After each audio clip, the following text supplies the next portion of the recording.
নিকাশি নালা চাই বড়োয়ায়, তাই বিক্ষোভ দেখানো হচ্ছে নিকাশি নালার দাবিতে। তা না হলে তাদের হাল বেহাল। নিকাশি নালা যদি না থাকে তাহলে টানা বৃষ্টিতে জল জমবে, তখন একেবারে জলমগ্ন হয়ে পড়বে। আর সেই জন্যই বড়োয়ায় রাস্তার পাশে নিকাশি নালা তৈরির দাবিতে বিক্ষোভ দেখানো হচ্ছে। নতুন রাস্তা করা হচ্ছে, কিন্তু রাস্তার পাশে নিকাশি নালা কোথায়? প্রণব, যখন বিক্ষোভ দেখাচ্ছেন মানুষ, আমার প্রতিনিধি প্রণব আমার সঙ্গে রয়েছেন, যখন বিক্ষোভ দেখাচ্ছেন মানুষ, তখন প্রশাসন কি কোনো সদুত্তর দিতে পারছে যে নিকাশি নালা করা হচ্ছে না কেন? না দেখো, সেই সদুত্তর না পেয়েই কিন্তু আজকে বাধ্য হয়ে গ্রামবাসীরা রাস্তা অবরোধের পথে নেমেছে এবং তাদের দাবি, যখন এই ঠিকাদারি সংস্থা যারা রাস্তা তৈরি করছে সেই সময় বলেছিল যে রাস্তার দুধারে তোমার নিকাশি নালার ব্যবস্থা করে দেওয়া হবে, কিন্তু এখন প্রায় সম্পূর্ণ রাস্তার দিকে সেই জায়গা থেকে কিন্তু বর্ষার সময় বৃষ্টির জলের মধ্যে দিয়েই কিন্তু গ্রামবাসীদেরকে যেতে হচ্ছে এবং এই নিয়ে কিন্তু তারা বিভিন্ন জায়গাতে অভিযোগও জানিয়েছে, কিন্তু কোনো সদুত্তর পায়নি। তার ফলে আজকে কিন্তু তোমার কাতুরের কাছে, তোমার বড়োয়ার কাতুরের কাছে তারা রাস্তা অবরোধ করে বিক্ষোভ দেখায় এবং যদিও প্রশাসনের পক্ষ থেকে বলা হয়েছে যে খুব তাড়াতাড়ি এই ব্যবস্থা করা হবে, কারণ জল রাস্তা যেহেতু উঁচু হয়ে গিয়েছে এবং তোমাদের রাস্তার মধ্যে জল জমে যাচ্ছে, সেই কারণে কিন্তু সেই জলের মধ্যে দিয়েই যেহেতু তাদেরকে যাতায়াত করতে হচ্ছে, সেই অসুবিধাটার জন্য কিন্তু তারা ব্যবস্থা করা হবে শীঘ্রই বলেছেন বলে কিন্তু দাবি। ধন্যবাদ। চুঁচুড়ার একটি পার্কের ছবি দেখাই আপনাদের, যে পার্ক শিশু উদ্যান নামে পরিচিত। দেখুন, পার্ক মানে সেখানে খেলাধুলা হবে, জটলা হবে, সেটাই তো স্বাভাবিক।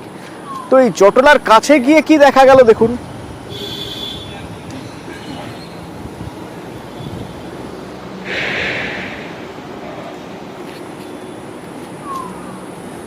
আসলে এই পার্কে অন্ধকার বাড়ে, নেশা চড়ে, মদ আর গাঁজার আসর বসে এই পার্কে। সোমনাথ প্রতিনিধি আমার সঙ্গে সরাসরি রয়েছেন। সোমনাথ, কেউ কি দেখার নেই? প্রশাসন জানে না? কেউ কমপ্লেন করেননি? নিশ্চয়ই করেছেন। তারপরেও কিভাবে এখানে মদ গাঁজার আসর চলে?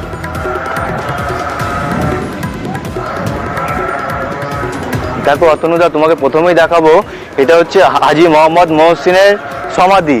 আজ ওনার আজকে জন্মদিন, আজ জন্মবার্ষিকী। এই জন্মবার্ষিকী এই আজকের দিনেই এখানে লোকজন আসে। বাকি তোমাকে দেখাবো যে এই যে পার্ক ভগ্ন দশা হয়ে রয়েছে, লাইট জ্বলে না। তারপরে এখানে সন্ধ্যেবেলা হলে বাইরের লোকেদের, বাইরের যারা আছে, বাইরের মানুষের স্থানীয় বাসিন্দারা বলছে বাইরের থেকে মানুষেরা, দুষ্কৃতীরা আসছে এবং বিভিন্ন এখানে নেশা, মদ গাঁজা নেশার একটা পরিবেশ তৈরি হয়েছে। এই পরিবেশে এখানকার স্থানীয় বাসিন্দারা অনেকবার জানিয়েছে যে এই যে শিশু উদ্যান, এই বাচ্চাদের জন্য যে পার্কটি করা হয়েছিল, এই পার্কটা যাতে বাচ্চাদের যে চলার মতো, বাচ্চাদেরা যারা এসে খেলাধুলা করবে বা আশেপাশে যারা বাচ্চারা আছে তারা আসবে, এসে এখানে বসবে বা খেলাধুলা করবে, সেই পার্কের মতো যোগ্য হয়ে ওঠা দরকার ছিল। কিন্তু এখানে নেশার একটা পরিবেশ তৈরি হয়ে গেছে। সন্ধে হলে এখানে অন্ধকার, ঘুটঘুটে অন্ধকার, একটা মানে এমন একটা পরিস্থিতি তৈরি হচ্ছে যে স্থানীয় বাসিন্দারা বারবার জানানোর পরও তারা বলছে যে এই যে নেশা মুক্ত, এই যে জায়গাটা নেশার একটা পরিবেশ তৈরি হচ্ছে রোজ সন্ধে হলেই, এটা বন্ধ হওয়া দরকার। অতনুদা, ধন্যবাদ।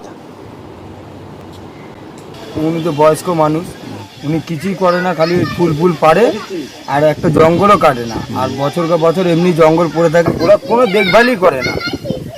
এই এত বড় পার্কটা, এইখানটা একটা রাস্তা বানায়নি, এইখান থেকে পুরো কাঁচা রাস্তা, মানুষ ঢোকেই না। নেশা ভাঙ কারা করে? বাইরে থেকে আসে? নেশা ভাঙ বাইরের ছেলেও করে, পাড়ার ছেলেও করে। পাড়ার ছেলে মদ আর ওইটুখানি ওই গ্যাঁটা খায়। আচ্ছা, এবার রাত্রিরে বাইরের ছেলেরা ঢোকে, খোলাই তো পড়ে থাকে। সারা বছর জঙ্গলে ঢাকা, মাঝে একটা এখানে শিশু উদ্যান গড়ার উদ্যোগ গ্রহণ করা হয়েছিল। আপনারা দেখতে পাবেন যে অর্ধেক কাজ হয়ে থেমে আছে। যেটুকু কাজ হয়েছিল তারও যে গ্রানাইট এইসব খুলে নিয়ে চলে যাওয়া হচ্ছে, কোনো হদিস নেই। আর সন্ধ্যা হলে তো এখানে একদম অসামাজিক কার্যকলাপের একদম পীঠস্থান হয়ে ওঠে। তো এটাই আক্ষেপের যে যার দানে আমরা সমৃদ্ধ, ইমামবাড়া হাসপাতাল থেকে মহসিন কলেজ, আমরা শিক্ষা স্বাস্থ্যে উপকৃত, তার প্রতি আমরা এইটুকু শ্রদ্ধা জানাতে পারি না। প্রশাসনের দায়িত্ব এটা নয়, এটা ইমামবাড়া কর্তৃপক্ষ এবং হেরিটেজের আন্ডারে চলে গেছে। তারা সমস্ত ব্যবস্থাতেই করেন, আমরা যখন আমাদেরকে বলা হয়। মাদুরার মল্লপাড়ায় 15টি পরিবার পড়েছেন বিপাকে, কারণ তারা থাকেন বাঁকুড়ায় দ্বারকেশ্বরের একেবারে পারে। বর্ষা এবার দক্ষিণবঙ্গে ঢুকে গেছে, বৃষ্টি হচ্ছে, কোথাও ভারী বৃষ্টি, কোথাও অতি ভারী বৃষ্টি। এই বর্ষার সিজনটা কাটাতে পারবেন তো তারা? কারণ একেবারে নদী পাড়ে রয়েছেন এবং বাঁকুড়ার এই খরস্রোতা নদীগুলোর জলের স্তর বাড়ছে, আতঙ্কে রয়েছেন তারা। চলে যাচ্ছে, আমাদের ঘর বাড়ি সব চলে যাচ্ছে, দিয়ে গেছে বস্তা, এগুলো তো সব ভড়কিলি চলে যেতেও পারে, এখন বান হয় নাই, তাই ঢালাই করে দিলে তো ভালো করতে, বোল্ডার দিয়ে ধসকি দিচ্ছে তো। গতবারও দিয়ে গেছিল, সব জলে চলে গেল হড়কি, নদীর দিকে ঝুলছে সব কিছু, বাদা ঘর তাকি বসে তাকি সবকে জড়া পুটলি করে নিয়ে এই জলের বানের ভয়ে। আমার সঙ্গে রয়েছেন বাঁকুড়া থেকে আমার প্রতিনিধি প্রিয়ব্রত। প্রিয়ব্রত, বোল্ডার দিয়ে যদি কোনোভাবে স্থায়ী একটা সমাধানের রাস্তা বার করা যায়, বোল্ডার দিয়ে যদি রাস্তাগুলো মানে পাড়গুলো যদি বাঁধাই করা যায়, তাহলে কি সত্যি এই খরস্রোতা নদী আটকানো সম্ভব হবে? অন্তত গ্রামের মানুষ তো তাই মনে করছে না। যদি তাই হয়েই থাকে, তাহলে সেখানে প্রশাসন কেন সে কাজ করে দিচ্ছে না? একেবারে এই প্রশ্নটাই গ্রামের মানুষ করছেন যে বারে বারে এই এলাকায় বন্যা হচ্ছে, দ্বারকেশ্বর নদী খরস্রোতা হলেও যখন বন্যা আসে তখন কিন্তু দুকুল ছাপিয়ে প্লাবন হয়, এবং এই যে ঘরবাড়িগুলো তুমি দেখছো সেই ঘরবাড়িগুলো কিন্তু এবারে আশঙ্কা রয়েছে যে কোনো সময়তে নদীর গর্ভে চলে যেতে পারে। গত বছর যে বন্যা হয়েছিল সেখানেও তারা পাড় ভেঙেছে এবং যে নদীগর্ভ সেই নদীগর্ভে তলিয়ে গেছে চাষের জমি সহ গাছপালা। এবার এই 15টি পরিবার তারা আশঙ্কা করছে যে কোনো মুহূর্তে এই খরস্রোতা দ্বারকেশ্বর নদীর গর্ভে চলে যেতে পারে।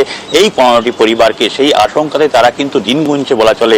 এবং এই যে বর্ষা শুরু হয়েছে, নদীর জল আস্তে আস্তে বাড়তে শুরু করেছে, দ্বারকেশ্বর নদীর গর্ভে যে কোনো মুহূর্তে চলে যেতে পারে। কিন্তু প্রশাসনিক নজরদারি, প্রশাসনকে বারবার ধরে জানানোর পরও যেভাবে বালির বান দেওয়া, বালির বস্তা দেওয়া, সেই বালির বস্তা দিয়ে তারা দায় সেরেছেন। তারা দাবি করছেন দীর্ঘমেয়াদী একটা পরিকল্পনা রয়েছে, কিন্তু দীর্ঘমেয়াদী পরিকল্পনা করতে করতে এই যে 15টি পরিবার, সেই 15টি পরিবার যদি নিশ্চিহ্ন হয়ে যায়, এমনটাই কিন্তু আশঙ্কা রয়েছে এই এলাকাবাসীর।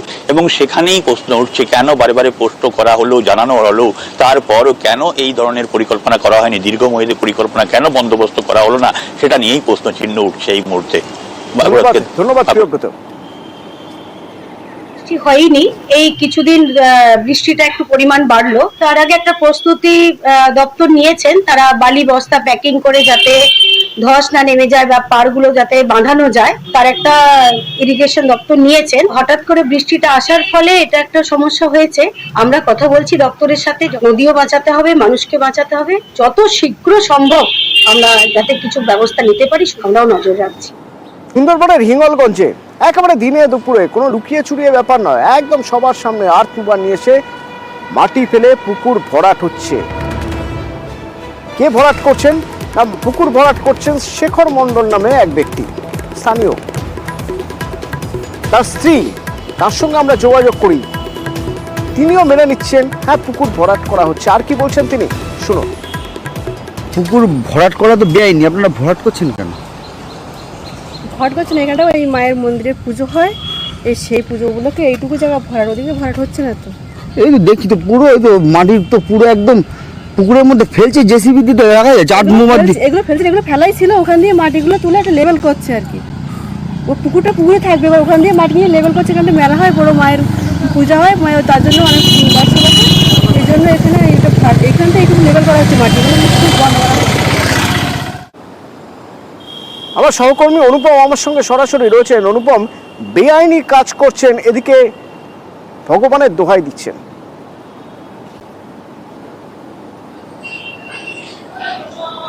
হ্যাঁ দেখো অতনুদা, এটাই একদম সত্যি যে এই যে একদম হিঙ্গলগঞ্জের সুন্দরবন লাগোয়া গোবিন্দকাটি পঞ্চায়েতের পঞ্চপল্লী এলাকা, সেখানে একদম রাস্তার ধারে দিনে দুপুরে পুকুর ভরাট করছে, আর্টমুভার দিয়ে পুকুর ভরাটের কাজ চলছে। এবার আমরা যখন সেই শেখর মণ্ডলের খোঁজ করি, তখন শেখর মণ্ডলের বাড়ি ছিল না, তাকে পাই না। তার স্ত্রীর সঙ্গে আমরা যোগাযোগ করি, নীলিমা মণ্ডল, তিনি কিন্তু স্বীকার করে যে পুকুরটা ভরাট করা হচ্ছে, কিন্তু দোহাই দেয় যে পাশে মন্দির আছে, মন্দিরে লোকজন আসে, মন্দিরে পুজো দিতে আসে, সেই জন্য এখানটায় ভরাট করা হচ্ছে। তার মানে মন্দিরের দোহাই দিয়ে পুকুরটা ভরাট করা হচ্ছে।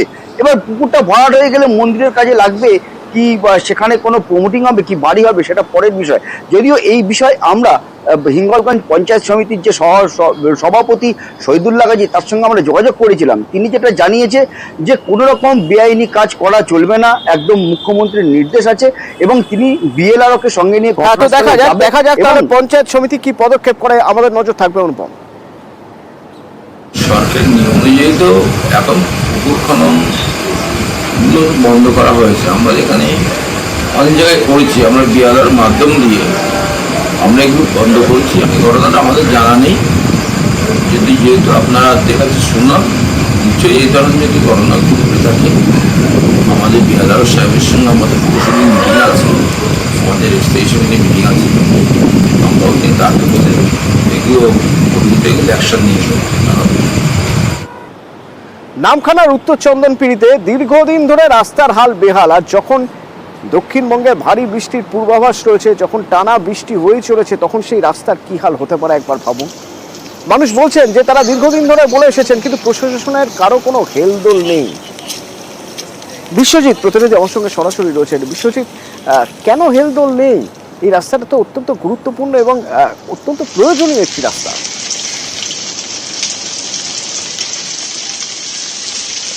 হ্যাঁ দেখো, নামখানার যে উত্তর চন্দনপিড়ি যে গ্রাম, সেই গ্রামের যে রাস্তাটা যে এই এতদিন ধরে যে প্রায় 5 বছর ধরে বেহাল হয়ে পড়ে রয়েছে, তার খবর হয়তো প্রশাসনের কাছে নেই। সেই কারণেই হয়তো এই ঘটনা কিন্তু যে গ্রামের মানুষরা কিন্তু দুর্ভোগের শিকার। পরিস্থিতি যেটা হলো যে এই যে গ্রামের উপর দিয়ে একটা ব্রিজ গিয়েছে এবং ব্রিজ তৈরি হয়েছে, নামখানা যে পচামড়ি খাল রয়েছে তার উপরে একটা ব্রিজ নির্মাণ হয়েছে। এই রাস্তাটা কিন্তু একটা সময় ইটের রাস্তা ছিল এবং এই যে ব্রিজ নির্মাণ হওয়ার পর এই রাস্তাটাকে ইট তুলে নেওয়া হয়।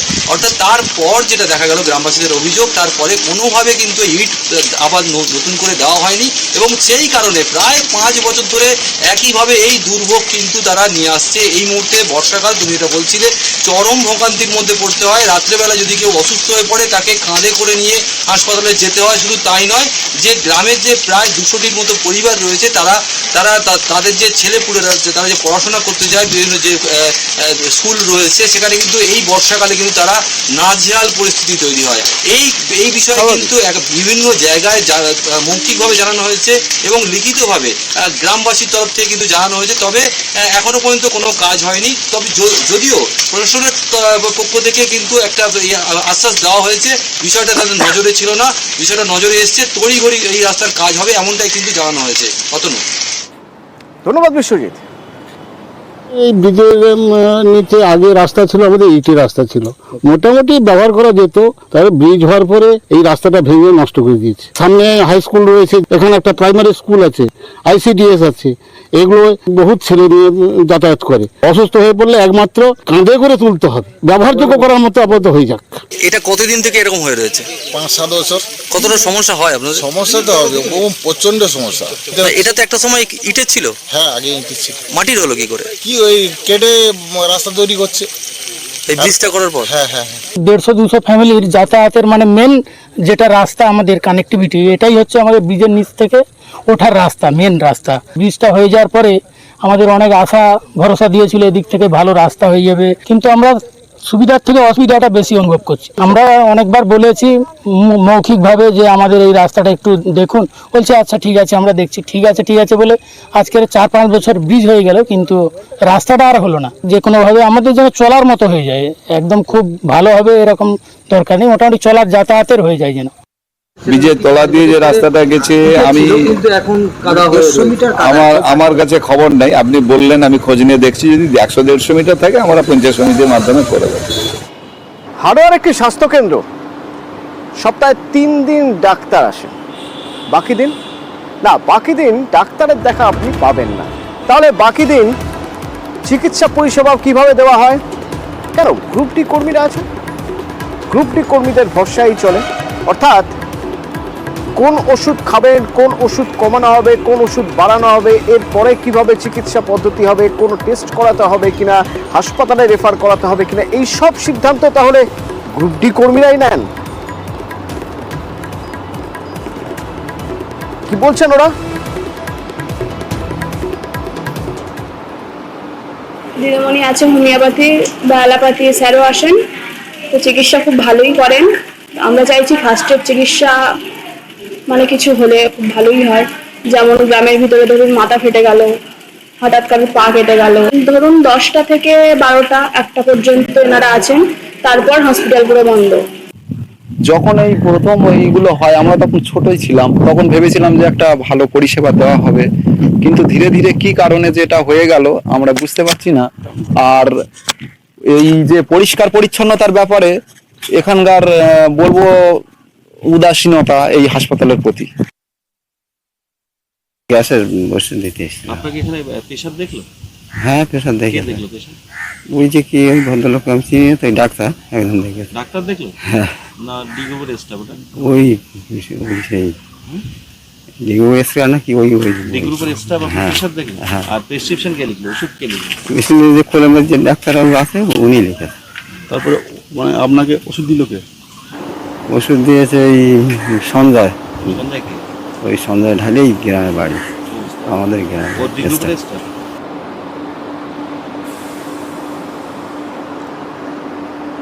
আমার সহকর্মী জিয়াউল আমার সঙ্গে সরাসরি রয়েছেন। জিয়াউল, কোনো রকম কাউকে অসম্মান না করেই বলছি, একজনের কাজ যাবতীয় সব কিছু দেখা, হেল্প করা, চিকিৎসককে হেল্প করা, এবং তিনি একজন কর্মী, গ্রুপ ডি স্টাফ।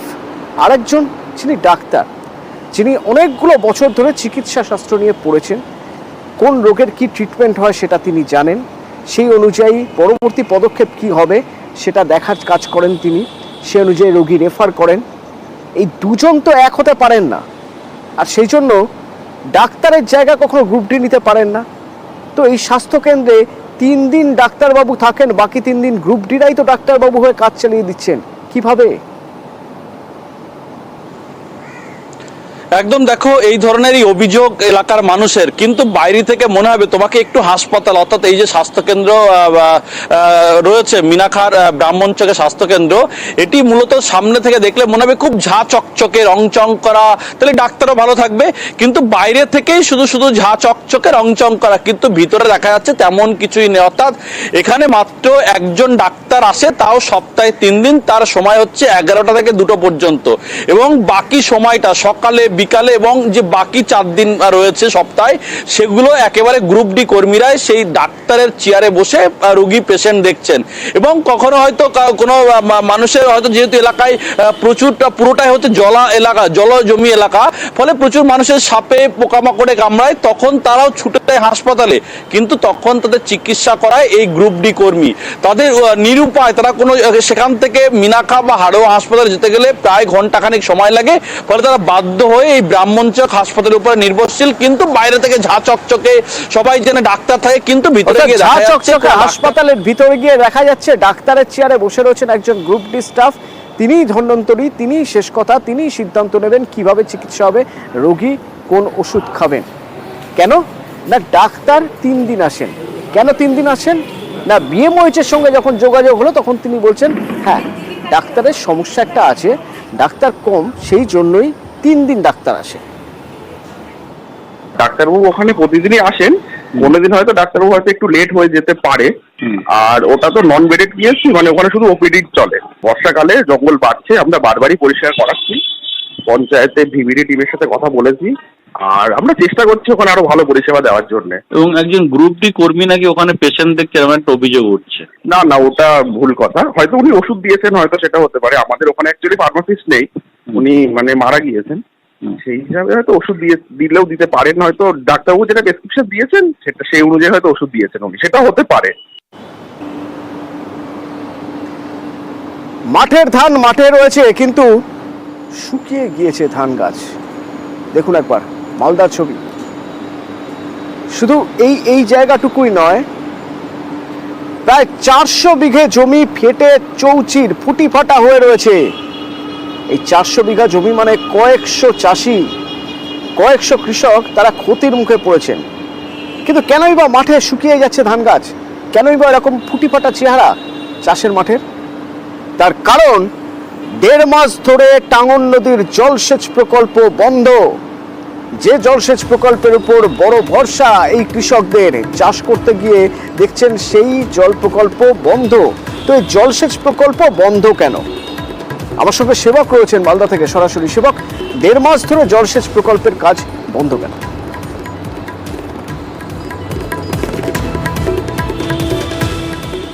একদমই দেখো, মালদহের হবিবপুরের এই যে এলাকা আইহ পঞ্চায়েতের, একটা কিন্তু একটা বিস্তৃত কৃষি অঞ্চল, যেখানে ফসলি জমি, প্রচুর উর্বর জমি, ধান চাষ করে তারা জীবিকা নির্বাহ করেন কয়েকশো কৃষক, এবং তাদের বড় ভরসা টাঙ্গন নদীর এই জলসেচ প্রকল্প। সেই জলসেচ প্রকল্প 1.5 মাস ধরে অকেজো হয়ে রয়েছে। মেরামত করার কথা, মেরামত কাজের নামে পাইপ বিভিন্ন জায়গায় খুলে রাখা হয়েছে, কিন্তু সেগুলি আর সংযুক্ত করা হয়নি, সেগুলি আর চালু মতো অবস্থায় নেই।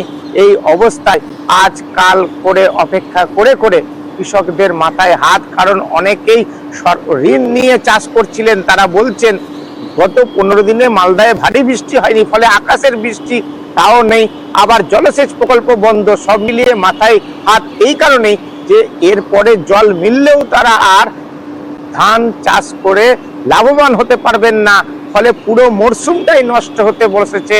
বিপাকে পড়েছেন শয়ে শয়ে কৃষক, এবং তারা কিন্তু এই মুহূর্তে চরম ক্ষুব্ধ, কারণ তাদের অভিযোগ যে জল সম্পদ উন্নয়ন ও অনুসন্ধান দপ্তর যারা প্রকল্পের দায়িত্বে রয়েছে, তারা সময় মতো এত বড় অসুবিধে হতে পারে জানাননি। 1-2 দিন নয়, 1.5 মাস কেটে গেছে, কবে জল আসবে? আর দপ্তরের সঙ্গে আমরা যখন কথা বলছি, তারা বলছেন আরো 7 দিন সময় লাগতে পারে, তার আগে জল মিলবে না, কারণ ওয়ার্ক অর্ডার, মালপত্র কেনাতেই অনেক সময় নষ্ট হয়ে গিয়েছে। এখন বাড়তি লোক লাগিয়ে চেষ্টা করা হচ্ছে যাতে প্রকল্পে গতি আনা যায়, কিন্তু কৃষকেরা বলছেন 2-4 দিনে জল না পেলে মাঠেই শুকিয়ে নষ্ট হবে ধান। ধন্যবাদ। ধানগুলো মরে যাচ্ছে কি কারণে? জলের অভাবে। জলের ব্যবস্থা ছিল, স্ক্রিম দিয়ে ভেঙে দিছে। বলছিল যে সরকারের থেকে নাকি নতুন স্যাংশন হয়েছে স্ক্রিম মেরামত করার, তা তো আজ 1.5 মাস হলে পড়ে আছে, পাইপ টাইপ খুলে রাখছে, কাজ করছে না। এই জলটা কোথা থেকে আসে? এই আমাদের টাঙ্গন নদীর থেকে। সমস্যা জল আমরা পাচ্ছি না, আমাদের ধান মরে যাচ্ছে। কতদিন ধরে এই সমস্যাটা? 18 মাসের প্রথম থেকে। জল আসছে না কেন? সরকারি প্রকল্প যেটা জল স্কিম থাকে, পাইপ লাইন ঠিক না করতে গেলে জল আসবে না।